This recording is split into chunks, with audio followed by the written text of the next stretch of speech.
TMF and एटीएमएफ में basic difference क्या है, इनके एडवांटेजेस, डिसएडवांटेजेस, ये सारी इंफॉर्मेशन किसी भी एटीएमएफ स्पेशलिस्ट या इस डोमेन में जो अपना करियर बनाना चाहता है इसके बारे में नॉलेज होनी ही चाहिए। तो चलिए जानते हैं टीएमएफ एंड एटीएमएफ होता क्या है। इन क्लिनिकल ट्रायल बहुत सारे इसेंशियल डॉक्यूमेंट जनरेट होते हैं। अब उसे फाइल कोड करना ही होगा। हैज़ विदाउट प्रॉपर डॉक्यूमेंटेशन किसी भी क्लिनिकल ट्रायल को अप्रूवल नहीं मिल सकता।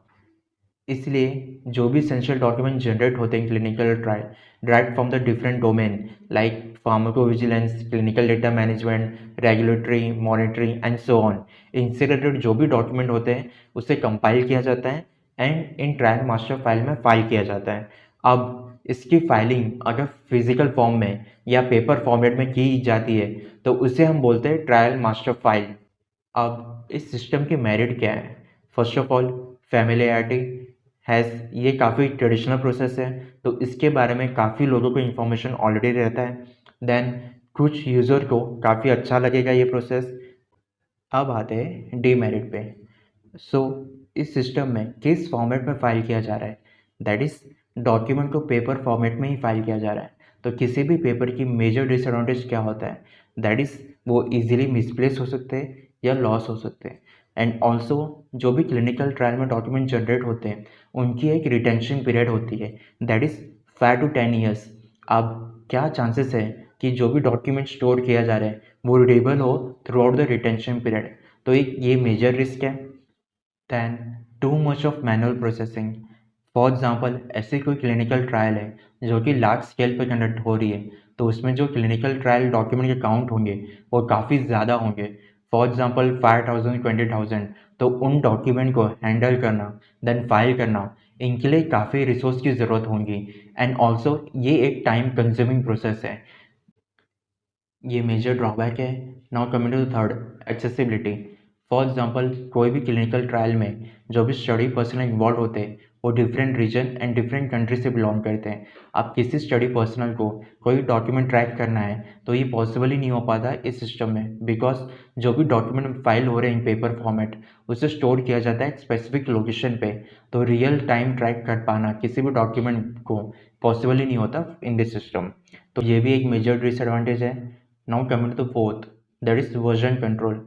अब जो भी डॉक्यूमेंट जनरेट होते हैं क्लिनिकल ट्रायल डेफिनेटली उसमें चेंजेस भी होते हैं ड्यूरिंग द कंडक्ट, तो उन चेंजेस को रिकॉर्ड करना एंड जो भी वर्जन चेंज हुए इस डॉक्यूमेंट में रिकॉर्ड करना, इसके लिए भी मेजर चैलेंज होते हैं इस सिस्टम में। तो ये एक और मेजर ड्रॉबैक है इस सिस्टम का। सो ये था ट्रायल मास्टर फाइल का मेरिट एंड डीमेरिट। अब आते हैं इलेक्ट्रॉनिक ट्रायल मास्टर फाइल।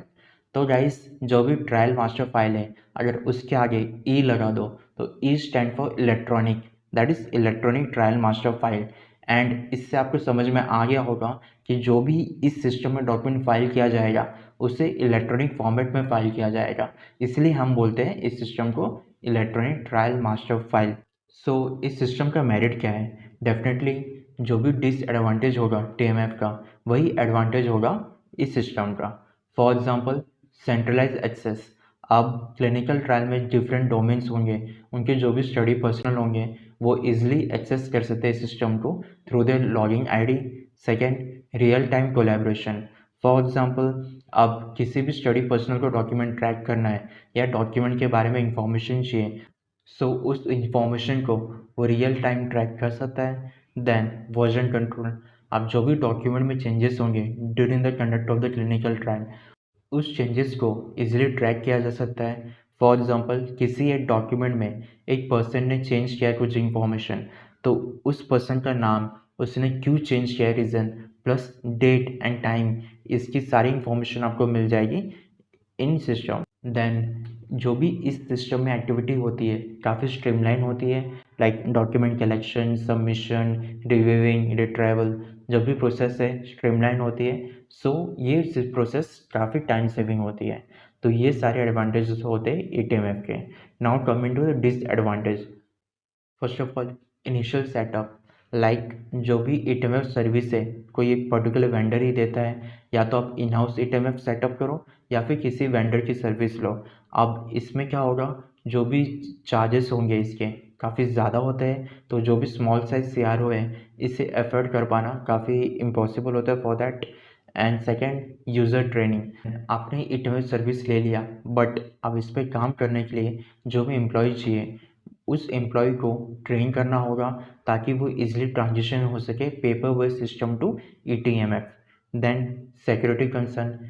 सो ये एक डिजिटल सिस्टम है, तो डेफिनेटली इस सिस्टम के हैक होने या फिशिंग अटैक के काफ़ी हायर रिस्क होते हैं। सो ये डिसएडवांटेजेस होते हैं एटीएमएफ के।